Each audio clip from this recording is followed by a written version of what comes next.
Does Contain Nuts, the podcast that grabs life by the balls. I'm Phil Hyland. Lee Hogarth. Who? Lee Hogarth is over there, and we've got an excellent guest again this week. We've got an absolutely. I think it's going to be a good chat. I'm excited for this one.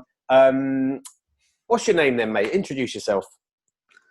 My name is Chris Tibbets, and I'm an overeater. I have to say this every time now because it's part of my therapy. So, this is Overeaters Anonymous, isn't it? I've come to the right group.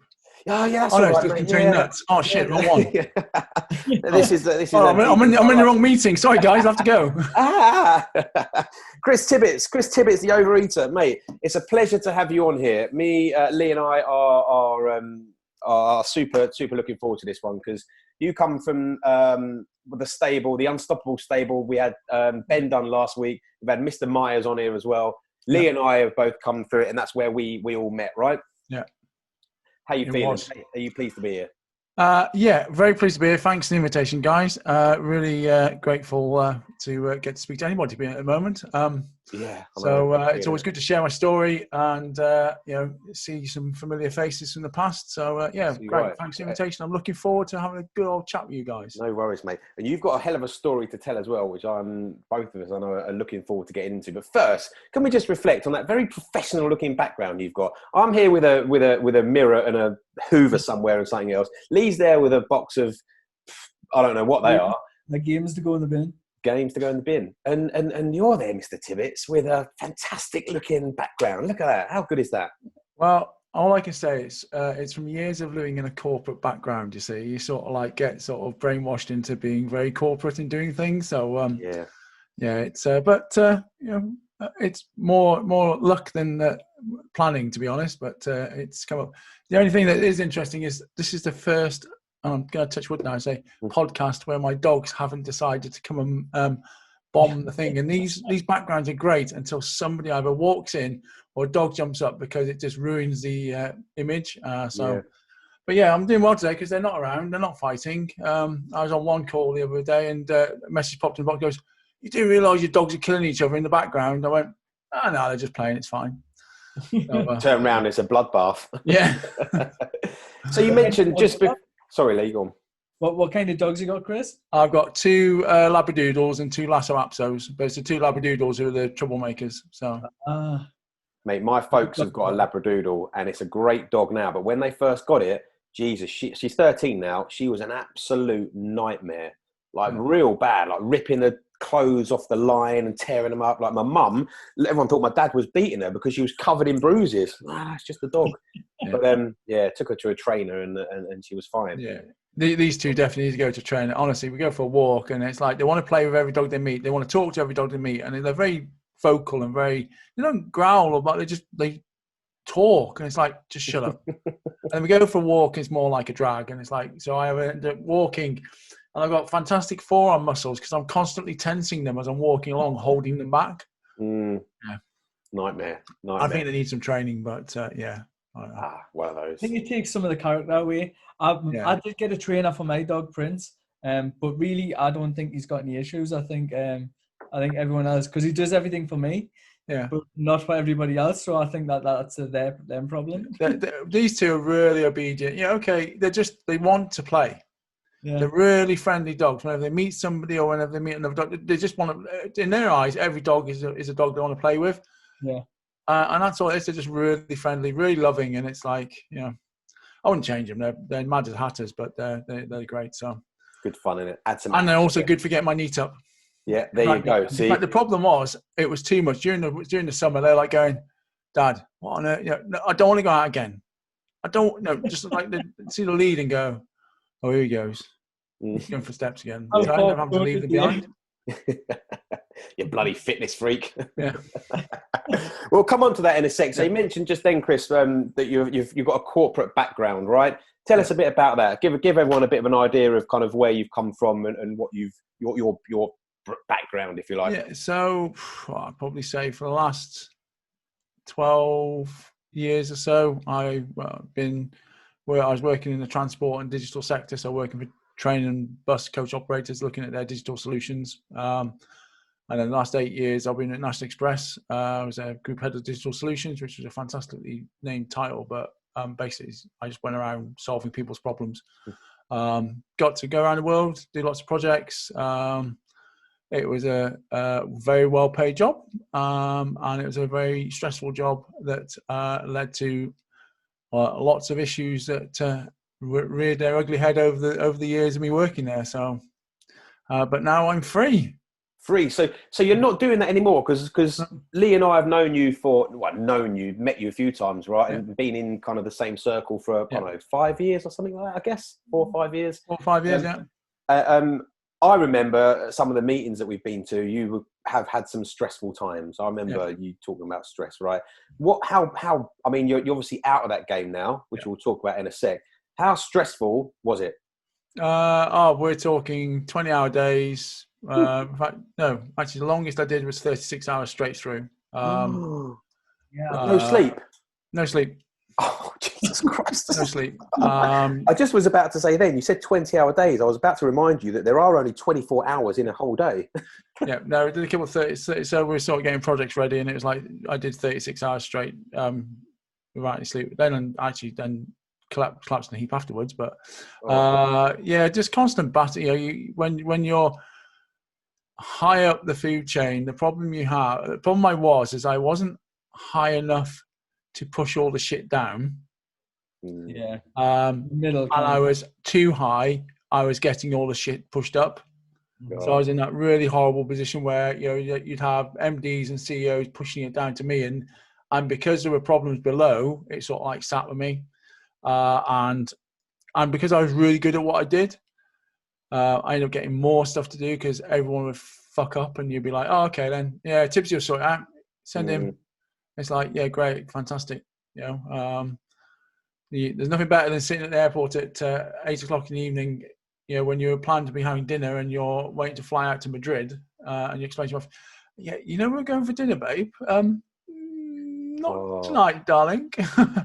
So it was a bit shit. To be honest, part of it was my own making. You know, I could have just said no, but I know in times when I had said no, it had a detrimental effect. And I think what I had done is I'd become so used to the money, I wouldn't say power, because I had no power, but the excitement and the thrill of doing that role, you know, jumping off a plane, jumping in an Uber, you know, all of that stuff, sort of, I thought I enjoyed, and I thought I was doing it the right thing. I was doing it to have the nice home. I was doing it to have the Range Rover. I was doing it to have the foreign holidays. But actually, the one thing that I'll say about lockdown is getting furloughed was the best thing that could ever happen to me, because one, I didn't have any of that stress, and I realized actually I don't need, you know, this house. I don't need my car. I don't need to go on holiday. You know, I got 4 dogs, and now it's a pain in the neck trying to sort out doggy care. Talk about childcare, but doggy care is a pain in the neck. So it's sort of had a bit of an epiphany, going, don't we want to do this? It would kill me. I have my weight issues under control, but I can tell you that when stress happens, and I'm consistent, I don't mean just like 1 weekend or 2 weekends, but when I was in Germany, I was under 6 months of constant stress. I know my weight went up, and I wasn't deliberately sabotaging myself. I wasn't doing it. I just know I was eating unhealthily. I wasn't exercising regularly. And across the road from the office was this unbelievable bakery. Right. And the thing is, they started work at 10 o'clock at night to bake, and the first lot came out of the oven at 4. And even though I didn't speak very good German, I got to know, because I always had a cigarette on the street outside. So at 4 o'clock in the morning, when I was going into the office, they walked past and they were like, "One, what's this strange, crazy Britisher doing out in the streets this time of day?" And then they'd be going, "It's like, give me food." And I'm like, you know, polite British, "Oh, thank you very much. That's great." And I wasn't deliberately doing it, but I just thought, yeah, I got some comfort. I got some, you know, and I lost my routine. I lost all my sort of things I was doing. So yeah, it was, glad to see the back of it, to be honest. And it's interesting because they talk about burning your boats. I got made redundant and then got offered a consultancy gig. And being worried about money, I took the consultancy gig. And after 4 weeks, I realized that I haven't changed anything. all I'm doing is going to make my life even worse. And it was flying out to Germany. And then they introduced the fact you had to be tested before you flew out. I thought, I'm not going to go through this rigmarole of having this bloody swab stuffed up my nose and round my gob every single Saturday to fly out on a Sunday. So I just went, no, it's not serving me. I wasn't focusing on growing the business. I knew I wanted to change things, and I sort of had an epiphany about what I want to do in life, and it isn't consulting. I know if this fails, and it won't because I'm bloody good at what I do, I can always go back to it. It's a safety net, but having that time, realizing what I've done, because it's, I'm quite a modest guy. It isn't until you speak to other people, and it's funny you mentioned Alex Myers. I did a presentation to Alex Myers' group, and I sent him the presentation, and he goes, Tibbsy, you sent me a typo. I went, what? He says, it says 100 kilos. I went, oh yeah, shit, no, it should be 110. He went, no, 100 kilos. I went, yeah. He went, fuck me, that's more than I weigh. Let me just cut in there, mate. I just want to make sure everyone realizes, because you have lost a hell of a lot of weight, man, and that's what you're referring to right there, right? Yes. So hell of a lot of weight. Yeah. So over the years, you've lost 110 kilos from my heaviest to my lightest. 110 kilos. That is a phenomenal. And Lee and I both worked, what's that, like 15, 16 stone or something? Yeah. That is, we'll come on to this in a second, because this is, I'm fascinated to hear about this journey, because I've seen so many pictures. What's brilliant is the numbers as well. What he's talking about is, like he said, from his heaviest to his lightest.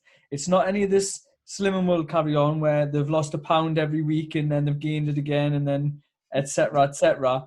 He's not counting that number.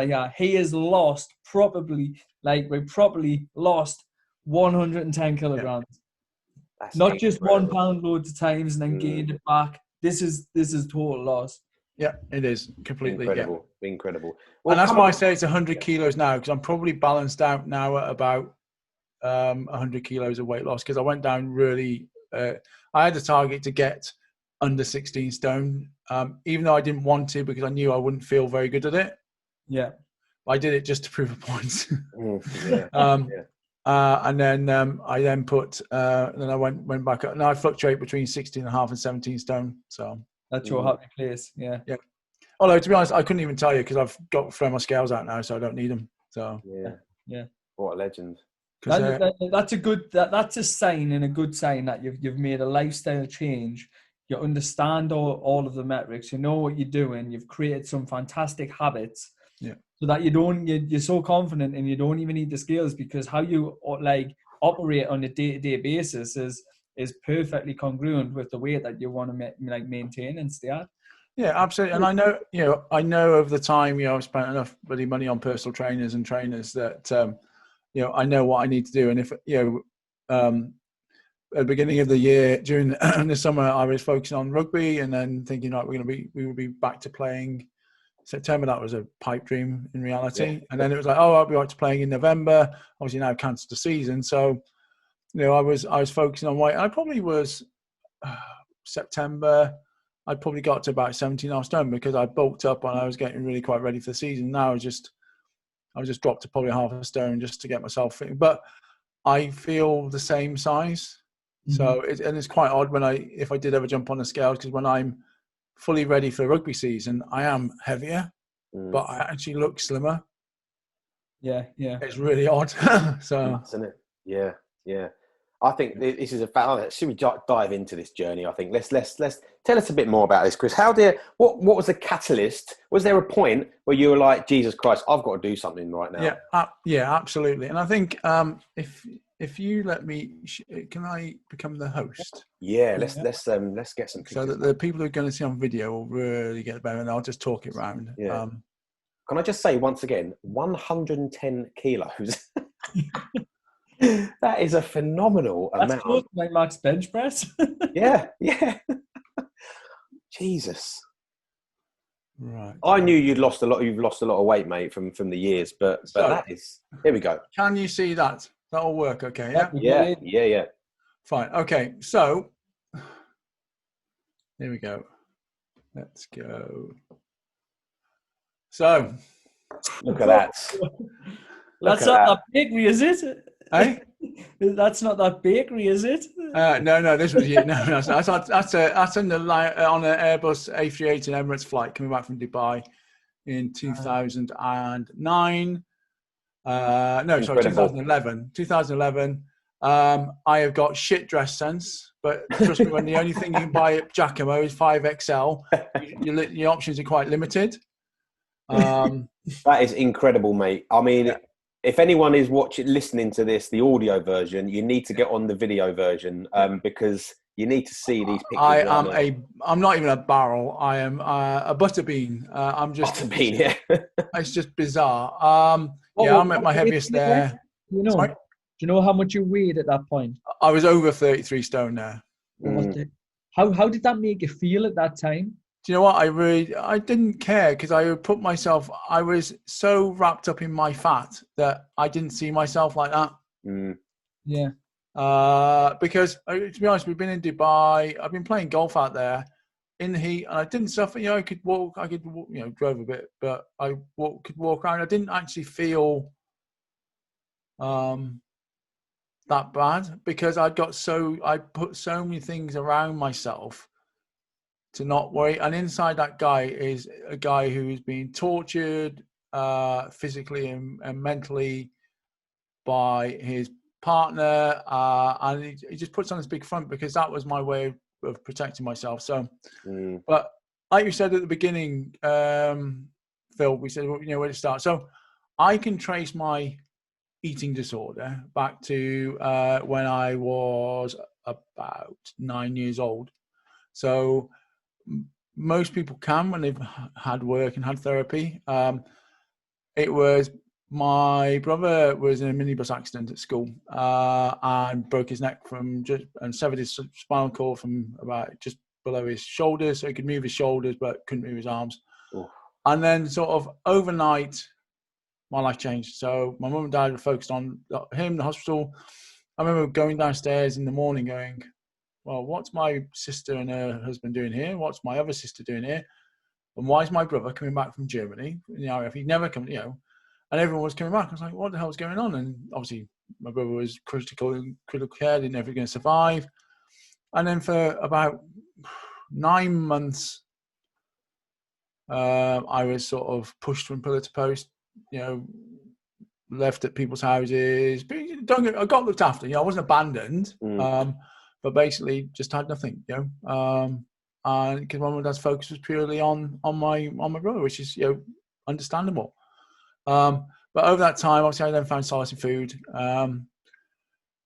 Didn't realize I'd eat biscuits, and people at that time were always going, "Oh, I'll have a cake, have this." Nobody ever said no to me for anything.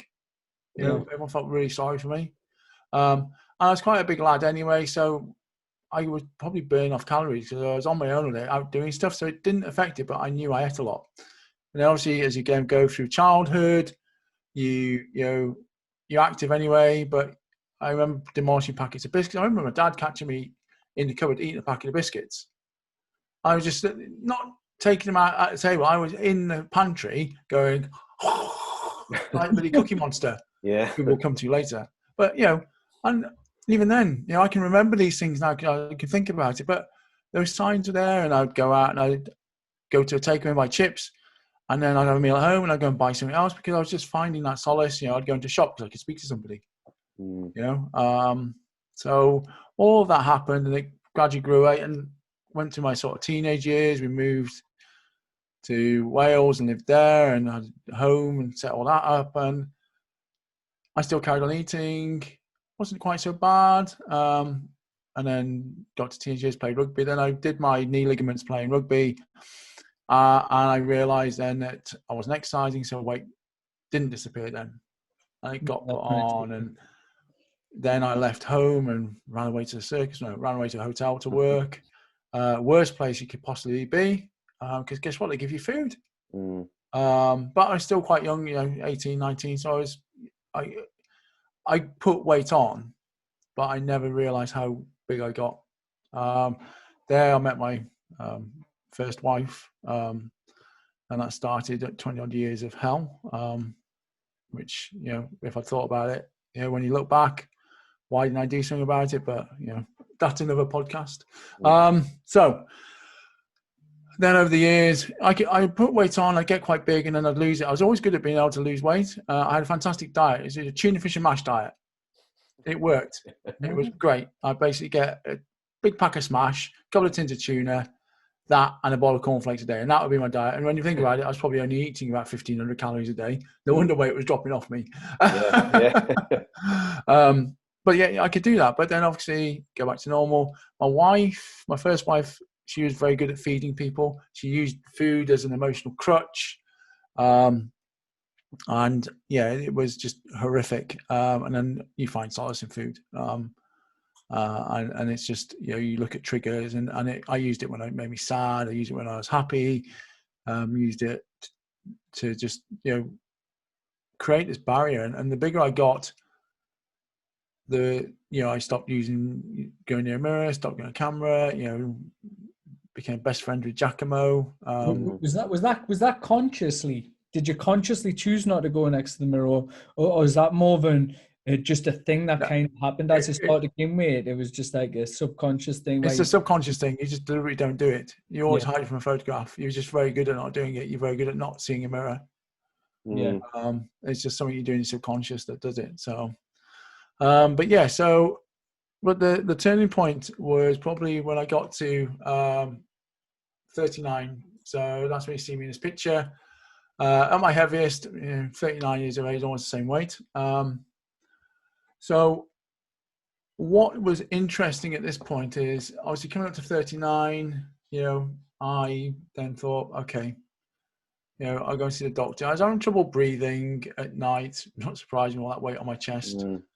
A few other health issues, nothing major. I thought, I'll go and see the doctor, get a bit of a health check. And then, you know, just then approached, and for the viewers, for the listeners, it's now as an image of the Grim Reaper, because basically I was sat down, went to go and see a doctor. He said, oh, let's weigh you. Jumped on the scales in the surgery, and they flew round to 150 kilograms, which is the highest they went up to. And he went, right, okay, I think we just need to send you to the hospital to get weighed. Okay. Blimey. Yeah. You and the doctor says, or you can pop round to the Wool Merchants just round the corner and jump on the scales. I don't mind either or. And I went, okay. And I'll come to why he said that in a minute, because it's quite funny.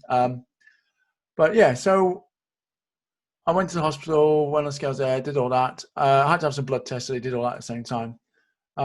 So made the point the following week, came back. To visit, I sat down in an extra wide chair like you used to see in Jeremy Kyle. Yeah. They put in there specially for me because I was fat. I sat down and the doctor goes, Tibbsy. I went, sounds a bit formal. Then obviously he was informal because he was a club doctor. He goes, bud, you're going to be dead by the time you're 50. Wow. Right, okay. No messing around. And you got high blood pressure, you're borderline diabetic, your breathing issues, you might have to give you a mask to wear at night for sleep apnea. You've probably got heart problems. He says, I could send you away for a week full of tests and it wouldn't be pretty reading. So I was like, oh, okay. He says, and you're going to start getting arthritis soon, the pressure you're putting on your joints. He says, your knee's fucked already. He says, you're not doing it any favours, but you might as well think the rest of your body's going to be fucked at the same time. I was like, okay, fine. All right then. So I sat there determined. I thought, right, I can make a change. I can do this. Yeah, that's fine. No problem at all. And over the following 6 months, I managed to lose 50 kilos, which was, remarkable, to be honest. But I made some pretty drastic life changes at the same time. So I left my wife, left my kids, moved to London, and I met my now wife, Carmen, who was who was my first love at high school. Bless her. Oh, there you go. There's a story. Nice. And she broke my heart because she dumped me because I was too nice. Oh, I've got too nice. I got dumped because I was too nice. You should have smacked on the face with a birthday cake or a piece of. Yeah, well.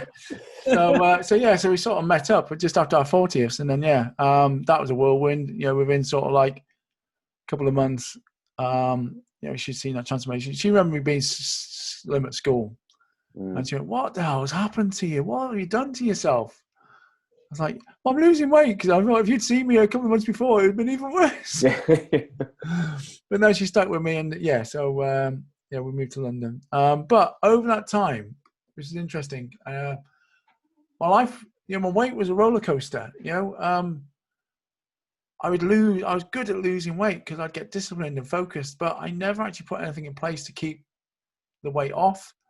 And then things got stressful, or I got happy, and then I'd start putting weight. But what I did notice though is my weight always follows downward trajectory, which is good because most people who have weight loss who yo-yo end up putting more weight on than they lose.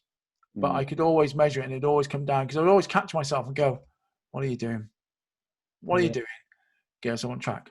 And that carried on probably till about 2017 until I won an award. And that was the first time that I'd had a photo taken with my weight going back up because I'd all been quite clever. I never like having my photo taken anyway. Changed now, of course. And I looked at that and I went, oh, he's back. That guy who is using food to protect himself is back. After all that hard work I'd done, I was like, oh, God. And I was genuinely shocked. When I got home, I was like, I broke down to Carmen and I went, what have I done? She's lovely, bless her. She's wonderful. She goes, she said, well, I'd noticed you putting a little bit of weight on, but I love you as you are. I was like, thanks, babe. And I jumped on the scales and they pinged all the way around to 150 kilos. And I was thinking, I spiraled into a pit of despair. And this then combined at a similar time with work because work was really stressful. And I had a time where I went to go, I quite like sometimes just disappearing off to Starbucks in different towns to go and work just because I like the coffee and the vibe and all that. I went to a place called Shrewsbury, depends where how you're doing. And when I got there, I had a coffee and basically I must have blacked out. I didn't pass out, but 3.5 hours passed and I can't tell you what happened. Blimey. But the 2 cinnamon swirls that I ordered had been eaten and my mug was empty. So I'd obviously done, but I couldn't tell you. And I was like, it scared the living daylights out of me. Really scared me. And it made me think, right, I need to do something about this. And that's probably at that point, where I took up the courage and I was joining Paul's programs. And I thought, right, I need to get some help. I need to get some, I need to deal with this mindset thing. And it was a time where I spoke to a good friend of mine called Ruth. And she's, battled many issues in the past. She says, why don't you go to Overeaters Anonymous? And I went, is that such a thing? I didn't know that, like. Nor did I. Went, yeah. I went, Overeaters Anonymous. She went, yeah. So I said, well, I'll think about it. Didn't really give much thought, and I thought I'll do what I normally do. So, did the normal thing, transformation. Threw myself into the gym. Tuna and mash. Hey? Tuna and mash. No, not this time. Not this time. Because I'd learned a lot over the past. I thought, no, I'm going to do this properly. But what I never dealt with, right, was the next thing, which, for those who are listening, is a picture of an elephant sat between 2 people. So it's the elephant in the room. So I then phoned Ruth up and said, Ruth, I'm getting these feelings back. I'm training really hard. It's great, I said, but what was that group you said? And she said, Overeaters Anonymous. I went, oh, okay, fine. And like, nobody's ever heard of it. And it's amazing that they haven't, because they are such an amazing group. It is like all the other anonymous programs, like narcotics, like alcohol, like gamblers. You know, you follow 12 steps, and those 12 steps changed my life. Is it the same 12-step formula? Yeah, they tweak a little bit, yeah, but basically you have to accept as a higher being. You have to seek forgiveness. You have to atone for your previous misdemeanors. You have to give yourself you follow all of those steps. And I went to the first group, and I was like, right, so Overeaters Anonymous. And my sponsor was anorexic. I sort of looked at him and thought, I could eat you. You're only about 8 stone, if that. Yeah. I thought, what on earth are you? I was like, oh, what are you going to do? But she was amazing. But I still had this fear and this guilt and this. And the only person who knew I went to Overeaters Anonymous for 6 months was Ruth. Didn't tell my wife, didn't tell anybody. But the group was amazing. And it taught me things about food, about my relationship with food, about all of these things that have then obviously been backed up with the mindset training that we guys have all been through, creating the new habits, creating the routines, creating all these things. And one of the biggest things that I learned was trigger foods. Yeah. And here's my best friend, Cookie Monster, for those who are listening. Domino's Pizza and Hobnobs. Let me tell you something, right? I will. Sorry? My mouth's watering. Yeah. I will fight people for Hobnobs. I don't blame you. I tell you, right? You put them in a ring, right? Forget bloody jiu-jitsu, mixed martial art, or boxing. I will take your head off. You won't even get a look in. For a hobnob. All right. And I used to think, before I address this, I can't have them in the house now. Obviously, what we have in the house is gluten-free hobnobs, because Carmen has an intolerance. Gluten-free hobnobs, I can have one of them, and that's enough. All right. Put proper hobnobs there, and I will literally kill people for them. Of the chocolate variety, or is the standard one fine? Normal ones are crap. No, it's got to be chocolate hobnobs. Yeah, good answer. What I used to do, we used to buy them. I used to keep them in my desk drawer. And Carl would go, is there any biscuits in the house? No, babe, none here. Don't come looking in here. There's no biscuits in this house. Hoarding the hobnobs. I did. And then the other one was Domino's Pizza. Not pizza, right? But Domino's Pizza. Yeah. A normal pizza, I can have a couple of slices and go, yeah, I've had enough, right? But you put Domino's, and I'll have to eat every single slice, plus any that's spare from anybody else's. The calories are way higher in Domino's ones as well. And I reckon it's a bit like Mackie D's. They put something in their sauce or in their toppings that makes it addictive. Yeah. I haven't got the proof yet, but I think that might be my next mission, is to find out what Domino's put in their sauces that make it so addictive. Because normal pizza, I can go, yeah, that's enough, thanks. But Domino's, not a chance. And then obviously my best friend, the Cookie Monster. They'll have researchers on what ignites your taste buds and creates the biggest taste sensation in your mouth, and then you'll get that feel-good factor where you're eating it, and they'll have all of these people who do all of that research. But there's something in it. I'm sure there's something. And I had this debate with Alex Myers about it, and me and Alex were discussing it, because he was feeling something, saying there's something in either the sauce or like there's something based thing, because there is something about it. So, I think you're right. I agree with that, because Domino's is. I could sit there with a Domino's, and when you're having a pizza and you're stuffed, aren't you? But Domino's, you power through it, and there's never any left in the fridge in the morning, because that is the sort of pizza that you just keep going until you explode. Oh, you know absolutely. I mean? Whereas others, the only other thing as well, food that I wouldn't go, but I'm lucky because I can't get it anyway. But Lee, so in Hetton the Hole, there used to be a fish and chip shop on that roundabout. They used to do savakis, which, and it was a special Hetton savaki. So you'd have doner meat and chopped chips wrapped with a garlic mayo in a wrap. Oh my God. They're the most Jesus dangerous but Christ. most delicious things in the world. Yeah, that's Thankfully, I can't get them. Yeah. But yeah. So, but yeah. That sounds absolutely disgusting. So would you say, like, I know obviously we're talking about trigger foods and all of this. Would you say, just to clear a bit up, your weight gain, is it predominantly mindless eating or is it predominantly stress-based emotional eating? Mine is definitely stress-based emotional eating. Yeah. Mm-hmm. But the worst thing is, and it can be happy inside emotional eating though. Yeah. Mm-hmm. This is the thing. It does not. I don't have to be stressed. I can be happy, and I used to overeat. So I'll be happy. Yay, great! I'll have that extra. I'll have that extra dinner that everyone else has because we're having a family occasion. I'll have that extra slice of cake because it's a good. I'm feeling happy. Or I'm feeling sad. Oh, okay, I'll have that extra cake. Or I'm just going to binge on this. Yeah.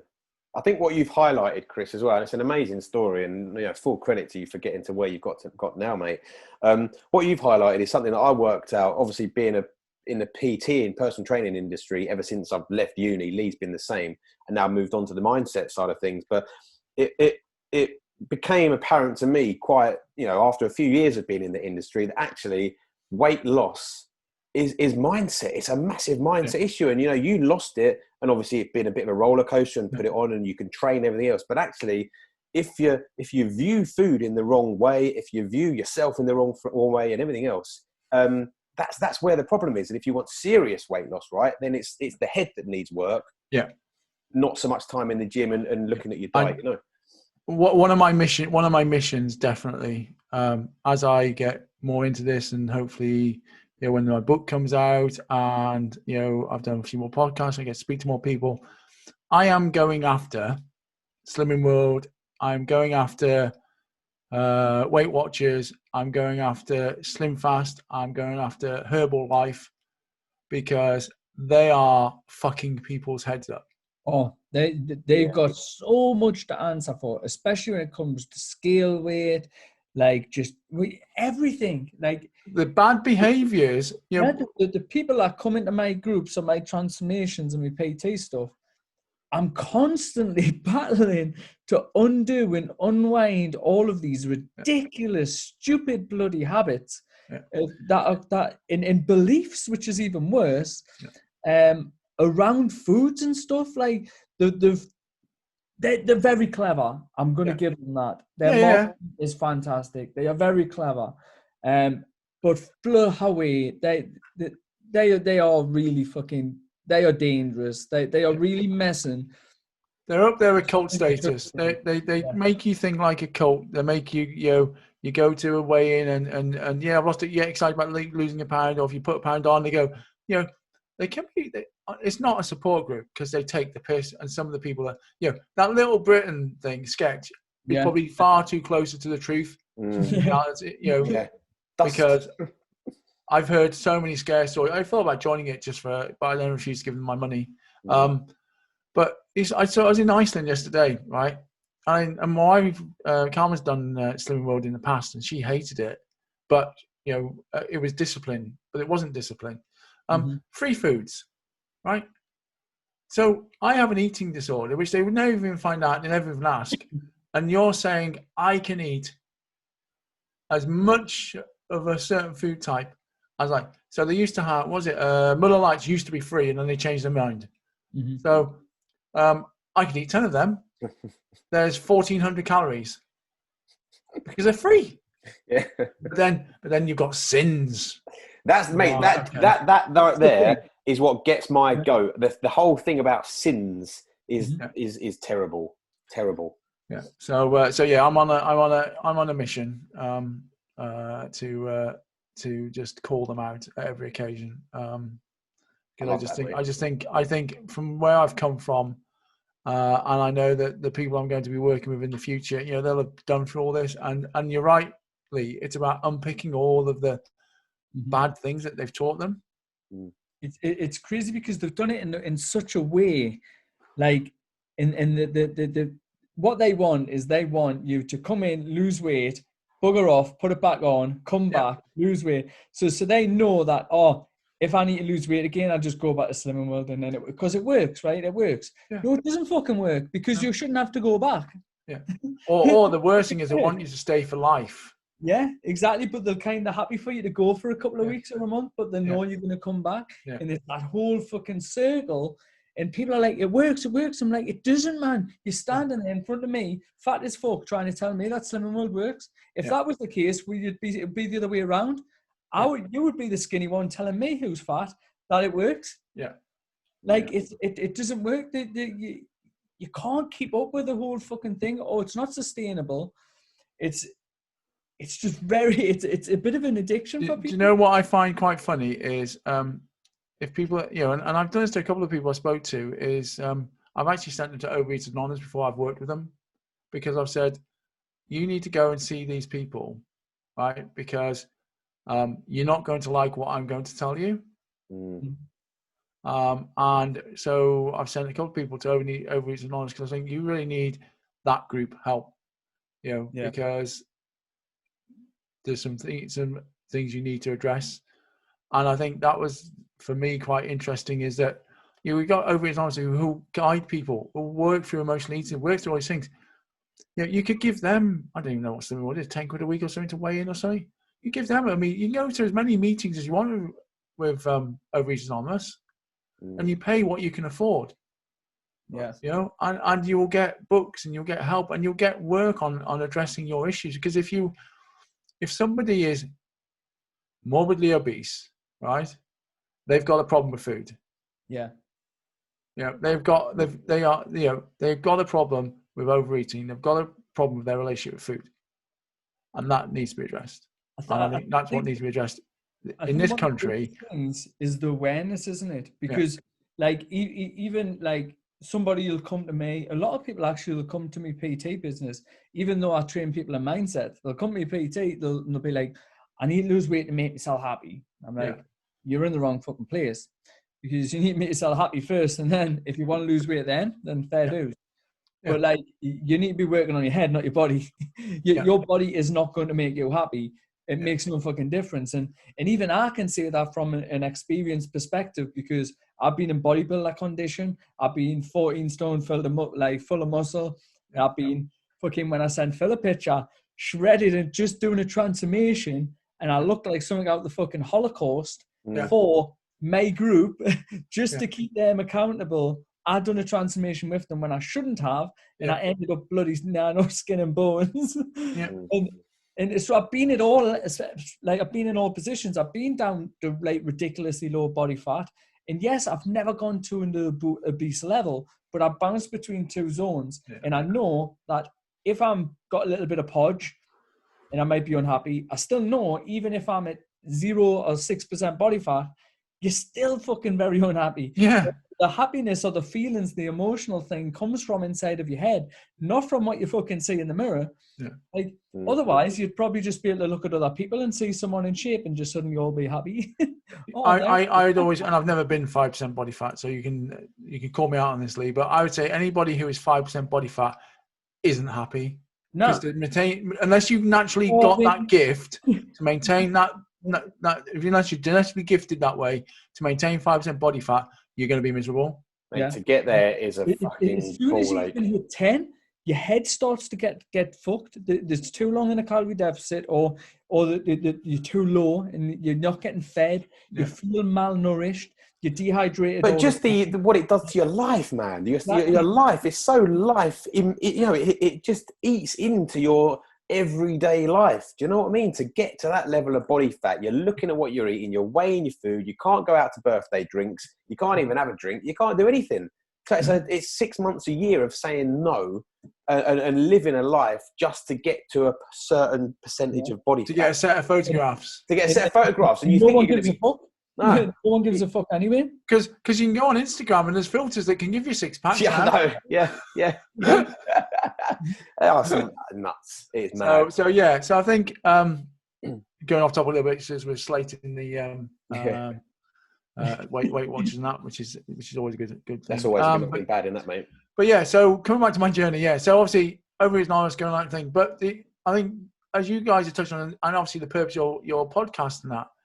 Hold on, I've got one more thing before we go about calling people out. Yeah, have you heard of that bloody PT in America who put on 70 pounds to understand what it was like for his fat clients? Is that recently or a while ago? It was a while ago, but I know James Walker from Sustain, he put a post about it. And I remember reading a year or so ago about this PT who put 70 pounds on because he won and then lost it. He was obviously shredded beforehand, put it on. I do remember that. Yeah. And then lost it, right? And he did it because he wanted to understand how his clients felt. And I'm thinking, what a fucking dick. What a load of shit, yeah. You know what? I would, if he did that for me and I was his client, I'd go and knock him out and go, you're just taking a piss. It's a bit like somebody going on a bender for 2 weeks to say, yeah, I know what it's like to be an alcoholic now. I can help them.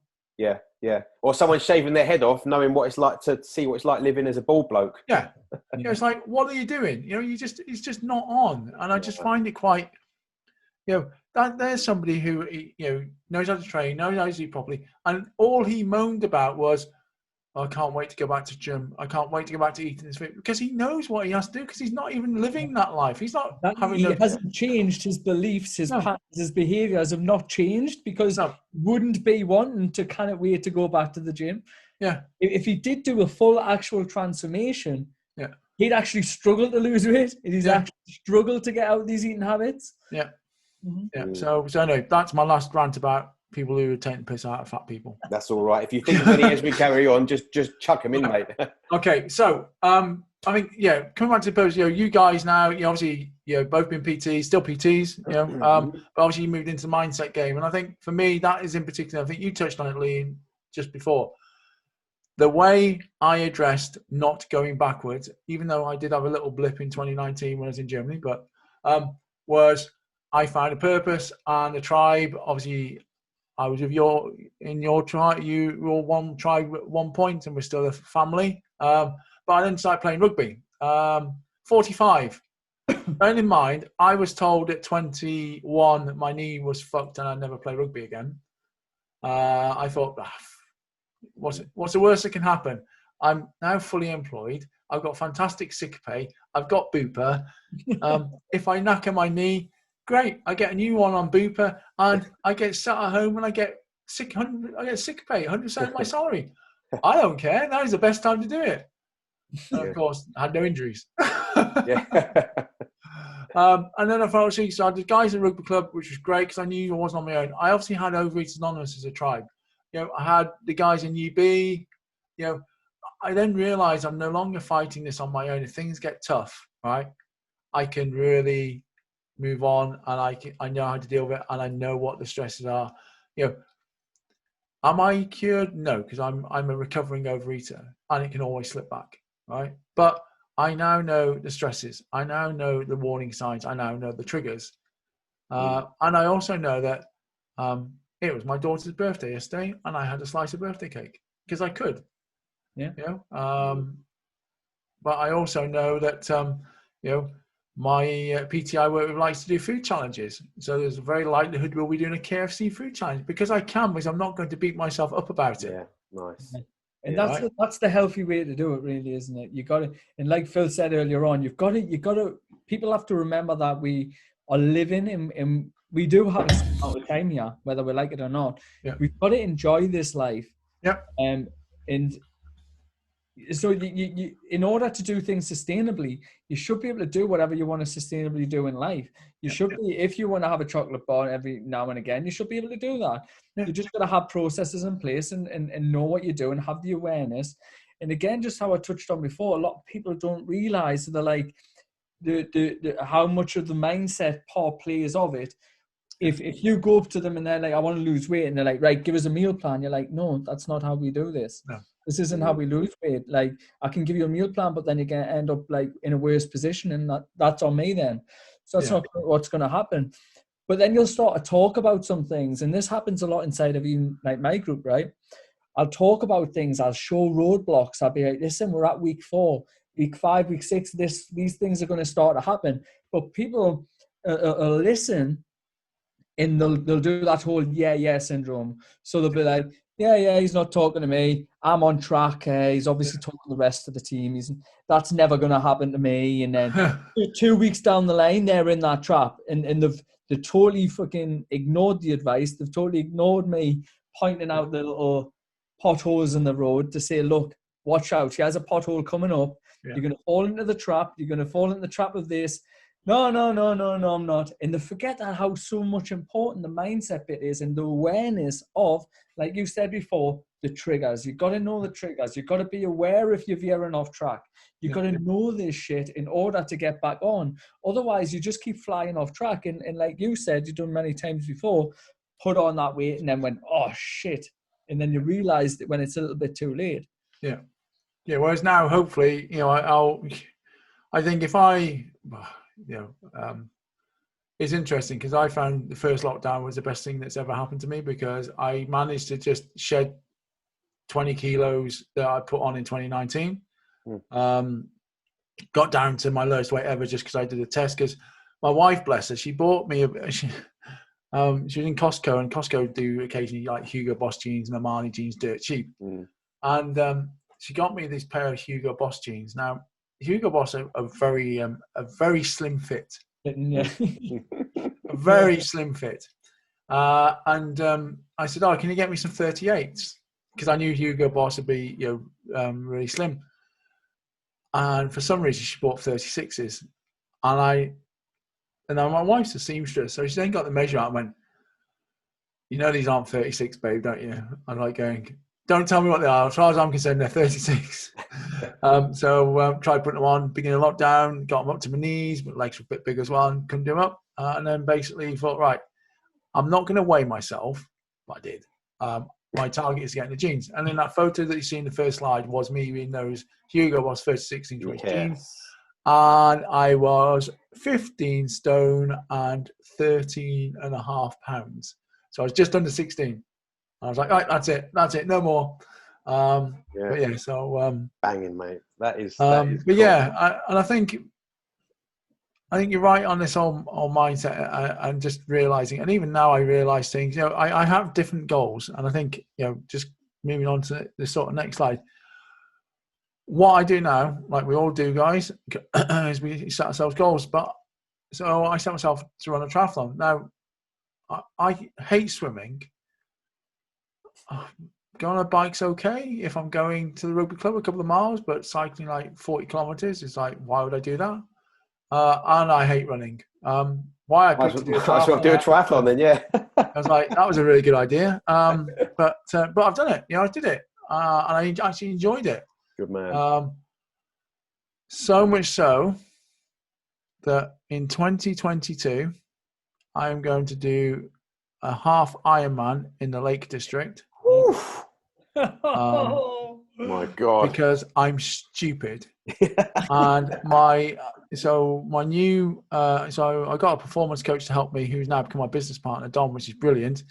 So basically, we're starting the training in January next year to get through ready for summer of 2022 when it's on.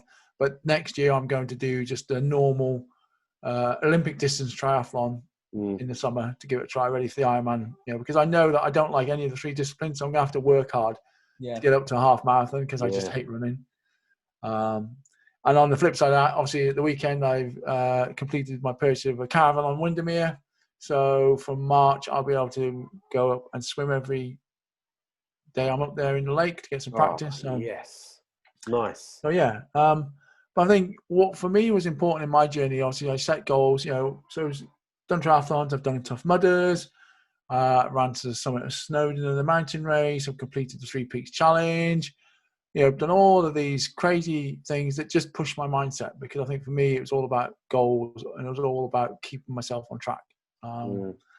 And then I've sort of, out of that, I've created a sort of new me. So we've got Chris 2.0. Look at that. That is a phenomenal change. And again, for anyone who's not watching the video version of this, mate, I know this is, everyone says this to people who have lost weight, but you do look like a different person. That's because I am, both physically and mentally. Yeah. I am a completely different person. So I think going to these points, and this is what, the picture's great, and thank you, that is great, Phil. But I think what I've learned about the new me, self-care. So going back to the big fat guy at the beginning, right? I didn't put myself first. I put myself last. So I put my best friend I was going on holiday with. I put my children first. I put my brother first. I put my wife first. I never did anything for myself, ever. But now I put myself first. Sometimes I do get it wrong, but I know I have to put myself first, because if I don't, I'll slip back. So King eats first, right? Yeah, absolutely. King eats first every time. I have a healthy relationship with food, so I track my food. I understand food types and nutrition. I know macros. I can control my compulsive behavior, right? And I can, because normally I know what's going to happen and I can change my state. I'm also aware of the trigger foods and how to avoid them, to the point where I've been known to throw packets of biscuits in the bin, because and crush them first. So my daughters, and it's odd. If there was somebody else in the house, I'm okay. I won't touch the biscuits. If I'm the only person in the house and there's biscuits left, I will feel the need to eat them all. Yeah. So I have no problem in crushing biscuits and putting them in the bin, because for me there's a sense of, okay, that's fine. Or if somebody's hearing me have biscuits, I'll make sure they take them away with them, because why would I want to put myself into that temptation? I'm mentally aware now, so I've invested in myself. I have coaches, I have a support manager. So basically, I've got PT, I've got performance coach, I've got obviously work with Paul Mort, I work with Alex Myers. So I've got areas in my life where I've got people supporting, I've got my back, but I also give back as well. So I'm also a sponsor. I'm an overeater sponsor. And I support people there because I think it's important to give back to them. And obviously, I support my clients and I support people who can't afford to work with me. I'm not a charity. And now I'm physically active as well. So whether it's playing rugby, going to gym, Tough Mudder, triathlon, I am now physically active, and it's important to me. Neat up.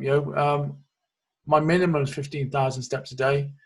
I try and get 20,000 steps a day in. And obviously the gym is my happy place. Although in lockdown, the ski erg is now my happy place. God! Because I love the ski erg. I have one in my garage, and it's the most. It's my friend. It's been my savior, and I just love it. So I like that line there. The gym is my happy place, because a lot of people just view it as living hell and continue to take themselves off to this place of living hell in order to try to get somewhere that they think will help them escape their own living hell. Do you know what I mean? And they'll get there and they don't even feel happy when they get there, because they haven't done the changes that you've done and worked on the beliefs and the patterns and the mind, So just as an ending shot, one of the other fat photos there. So there's that guy, sat there in the lounge at Manchester Airport, with beer in hand. You're quite tall as well, aren't you? How tall I are you? am 6'4". 6'4" as well, so it puts a bit more into perspective as well. Yeah. And that was the problem, you see, is that even if I show you a photo of me about 20 odd stone, I don't look. If you say somebody 20 stone, they go, "Oh, that's a lot of weight," don't they? Yeah. But I can show you a picture of me at 20 stone. You think you'd probably say he's about 17, 18. Whereas there on the right, I'm 16 stone 4 pounds in that photo. Yeah. So yeah. Nice. Chris, over the years, what would you? This is quite a big question, I think. What would you say is the biggest thing that you've learned over the years? Maybe about yourself, about your whole journey. What's the thing that you've learned? The biggest lesson that you would take from the last 30, 40 years, I guess. Self-care. I have to put myself first. Yeah. I cannot help, support, love, be around anybody else if I do not look after myself. If I don't do that, then I'm no use to anybody. So for me, it was about accepting things. Acceptance was a massive thing for me. Yeah. And also that I can influence the things around me, and it is my decisions that I make, not other people make, that I make, that are the most important thing. And not, I used to worry about everything else that everyone used to think about, and I was a terrible worrier. I remember, God, when I was a kid, right? These will show my age. So Poland was breaking up from the communist regime. There was riots, Lech Wałęsa, whatever his name was. As a kid, I was worrying about the people in Poland. Why would I worry about the people in Poland? Why? What on earth, And throughout my life, I've ended up picking up people's worries and battles. And I go, why? And just letting go of all of that baggage, right? Yeah. Just letting go of it and just focusing on what's important to me. Because if I do that, I'm actually better than everybody else around me. Yeah. Well, it's that whole analogy, isn't it? Or, the planes going down, put your oxygen on first, then you can help everyone else around you, right? Absolutely, yeah. And that's such a great one that, because if I'm not top of my game, if I don't look after myself, right, then I can't look after anybody else. Yeah. Absolutely not. So yeah, I think that letting go thing's massive as well, what you just touched upon there, because like inside of my programs, in Invincible, like I've been in a lot of mindset programs, and it's all about adding to you and adding this and adding that, and you need to upgrade that, and you need to boost that, and you need to uplift that, and everything's about getting bigger, better, stronger, growing. And what I do in my program, a lot of it is, we need these upgrade our skill sets in certain areas. We need to upgrade some things. But a lot of the time, and we do a lot of work on actually doing what you said and just stripping back the fucking baggage. And you're actually, at that point, you actually have the capability, the skill set, you have everything that you need, but it's distorted and it's weighed down by all of this fucking baggage. Take that off. And it's the same as this. So say you had all of your weight on and you have to do an Ironman. Yeah. It's not a case of you need to get fitter so that you can run the Ironman. Yeah. You can actually lose weight, make yourself lighter, which in turn makes it so much fucking easier. And you still have the capabilities to do an Ironman anyway. So sometimes it's you got to let go to grow.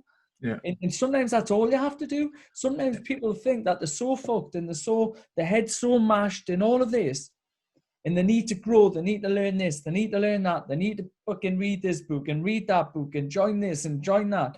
Yeah. Sometimes, no, you've just got to fucking let go of that shit. You've got to let go of some of your past. That's what's holding you back. You actually have the capability to do whatever the fucking hell you want.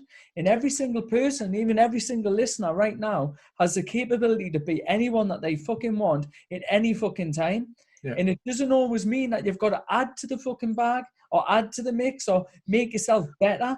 Sometimes it's just, you just got to take some fucking shit away. Yeah. Do things like you're saying. You've got to put yourself first. You've got to prioritize yourself. You've got to learn to say no. You've got to do things that are actually essential to do, rather than doing fucking garbage and saying yes to everyone and burning yourself out. Yeah. You've actually got to step back and say, you know what? No, I'm not going to do that, but that means I've got more time to do this. No, I'm not going to do that because it means I can be there for you at tea time and I can spend the time with you and I spend time with my kids. Sometimes it's just a case of letting go. And I think that's a very big thing that I think people should consider. Yeah, I agree. Do I actually have to add to myself, or do I actually just need to let go of some fucking shit? Because you can add as much weight to yourself as you want. It isn't always going to get you stronger.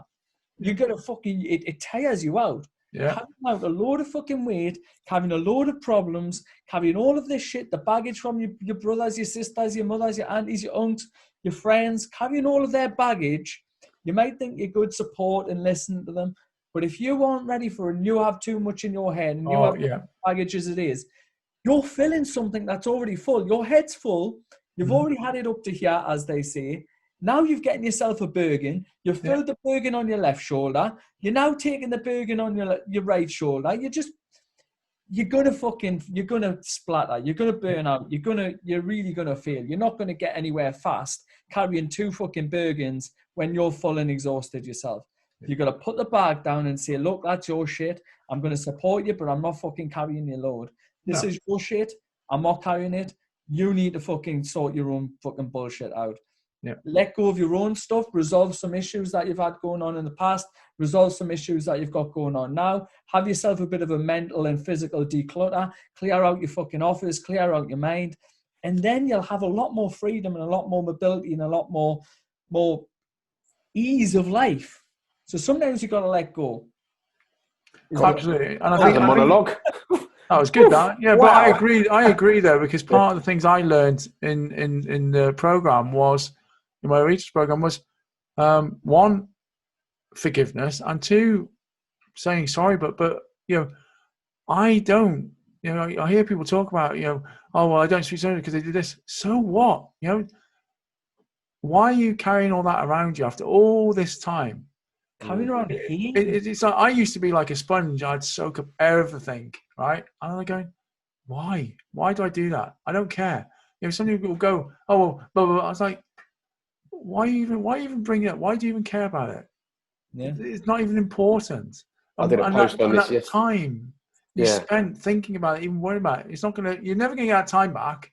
And do you think they're even thinking about you? No, they're not. Mm-hmm. Yeah. Too busy worrying about other people, what they think, and they're too busy worrying about what everyone else is think anyway. Yeah, and I think exactly what Lee said. You're picking up. You're picking up that back. I think there's a film up in the air with what's his name, George Clooney, and it reminded me because I used to do lots of traveling and staying in hotels. I used to watch it, and but he was being a motivational speaker, watching your backpack, and he would talk about you got a backpack and you put like family photos and you put this and you put that, and all of a sudden it gets heavier and it gets heavier, and it's like, what if you could only put, if you could put your life into a rucksack, then you've really got to make some tough decisions about what's really important in your life. I think people will just drag around their burdens forever, and there's no need, because if it's in the past, it's in the past. You can't alter it, you can't change it. I think people are learning a lot from lockdown, and they're learning a lot about this and realizing, like you said it earlier yourself, like realizing what's actually important. And I find lockdown's really, like, I can find so many positives for lockdown. Like, it's unbelievable. Like, even getting yourself that break from other people, and some people who are like sponges who take on everyone's problems are actually having a bit of a break and a bit of a step back from some people, because they can't communicate, because they can't bump into them, they can't take on the problems and things like that. They can't get into their house, they can't go and sit around, and they can't be in the middle of things because they can't be there. Yeah, they've got, So they're learning, oh, hang on a minute, I don't even actually have to do that. I don't even actually have to do this in my business. I don't even actually have to do that for them or whatever. They can actually do it themselves. And people are learning a lot about themselves, and they're actually stripping themselves back during lockdown. A lot of people, mind you, during this lockdown have stripped themselves back and thought, fucking hell, I hate myself. And they've realized I don't like it. And those are the people who are rebelling against it all and freaking out right now. But again, that comes down to that acceptance of accept who you are. If you don't like it, fucking change it. Yeah. Don't just rant on and do fuck all about it. Change it, because change is easier than you think. Yeah, it's a long road, it's a long journey, and it's probably going to be a bit uncomfortable, but change just comes from making a fucking decision. Yeah. Make a decision, a committed decision, give yourself a time frame, and fucking go for it. Yeah. And it has to start, though, by having the recognition that you can make a change and not blaming it on genes, on situation and bloody scenarios. You know what I mean? Lockdown. Yeah, too right. Yeah, I know it's great. It's Paul Boris's fault. It's all this. It's all that. Well, you make the most. Don't get. And I'm sure there are some, genuine people who have struggled. But then again, the majority of the population all bought new hot tubs, all had their houses done. Yeah. All did. Bought everything. With Amazon, have never been so busy. Mate, everyone talks about how this year has been terrible, and I can't wait for 2021. I've had a great year this year. Yeah. I'm not going to lie about it. I know people have had it hard, but we've all had it hard. But I've made a bad year pretty good, because you can, right? Yeah. If you're struggling with lockdown, you're struggling with yourself. That's what I'm going to say. That's the top and bottom of it. If you're happy within yourself, if you're happy within your own company, if you're happy within who you are as a being and happy within your capabilities as a being to be able to get through stuff, to be resilient or whatever, to be able to manage, to be independent. If you're happy with all of those things, you only really need yourself essentially to you are taking yourself through life, whether you're getting advice from everybody else. You're the one who does the work. You're the one who is actually navigating your own life, right? Yeah. Like, so most people who are unhappy with lockdown are unhappy with themselves. And I'm going to say that, and I think it's true. And if you are unhappy with lockdown, maybe ask yourself that question. Am I unhappy with lockdown here? Or am I actually unhappy with my own circumstances in the position that I'm kind of in? Or am I unhappy with my actions in the past, or the position that I put myself in? Or am I unhappy with myself mentally, physically, emotionally? And if you are, perfect fucking time for you to sort it out. Stop on Facebook, scrolling Facebook, joining these fucking conspiracy bloody bandwagon loads of fucking shite, wasting your time. How about you jump onto something to actually improve your life and accept it? Because there's 3 people on here who is perfectly fine with lockdown. Yeah. And if we can be perfectly fine with it, and there's millions of people who still are perfectly fine, so can fucking you. Yeah. You can be perfectly fine with lockdown too. If you want to change your thinking, if you're willing to change your thinking, then there you go. The options are there. The things are in place. There's programs in place. There's 2 programs on this fucking call right now. My program and Phil's program. Yeah. And then if you want to change your body as well, there's bloody 3 programs. Yeah. Right? Yeah. You know, like, not to be talking about the programs, that to say, I just want you to here's a dog. Change your life, you know what I mean? Oh. There he is. Look at that. Chris, last question. We've kept you for a while, mate. I want to ask you a question. What's 1 or 2 or 3, whatever, key strategies, tools, things that you implement right now that you would recommend to anyone to do who wants to keep themselves on point? Do you know what I mean? Or what sort of tools do you implement in your lifestyle right now to keep you? A good morning routine. Yep. Whatever time your morning is, right? And I've had a debate with my wife about this. Is that, but if your morning is 11 o'clock or your morning is 5 a.m., that morning routine, when you get up, those first 3, 4, 5 things you do every day that set your day up are critical. And I'm saying about the time of day because I don't. People go, 5 a.m. club is like. Yeah. No, but it's those things you do. So for me, I get up. Before I do anything else, I have a big thing full of juice, squash, because I like water. So I rehydrate my body. Then I take my vitamins. Then as I'm putting the kettle on, I take my vitamins. So they're in the cupboard above the kettle. So it's a habit now. Yeah. I then have a coffee. I then journal. Depends on how I'm feeling. I may meditate or I may not, depending if I need to get my stating point. And then I just read, write, and post, which is my new thing over the past sort of 50 days. But that sets me up. So that's the first tip is have a morning routine. The second thing that I do is I am always, I'm sure you do this in your programs, I am always looking for my little wins in the day that will make me feel better, which is whether it's I didn't eat that because I knew that it was going to be bad, or I prepped some food, or I sent a gratitude, or I've done something that that has move me forward. So I do to some 3 little things, 3 little wins a day are really important for me to capture. So that I've got them there. Then I think the final thing is an evening routine, because by building this beginning of the day and end of the day, I am just finishing my day. So I'm then going to sleep properly, because I think for me, sleep is really important. It's one area that I've been focusing on because I've struggled. In the transition from corporate world to running my own business, I've got a lot more going on in my mind, because previously in the corporate world, I could almost shut it off going, I'm off the clock now. Whereas now I've got all these great ideas, or I'm thinking about things or whatever. So for me, having that routine of just shutting my mind down and then getting it ready and going, right, I'm transitioning now, beginning of the day, I'm getting ready, going to take the day on full throttle, documenting things for the day that are going to make me feel good. And then at the end of the day, shutting my brain down so I can have a good night's sleep. Those for me are And by doing that, I can put them into the food context, I can put them in the mindset context, but if I'm doing them, I'm actually set and I'm keeping myself on track.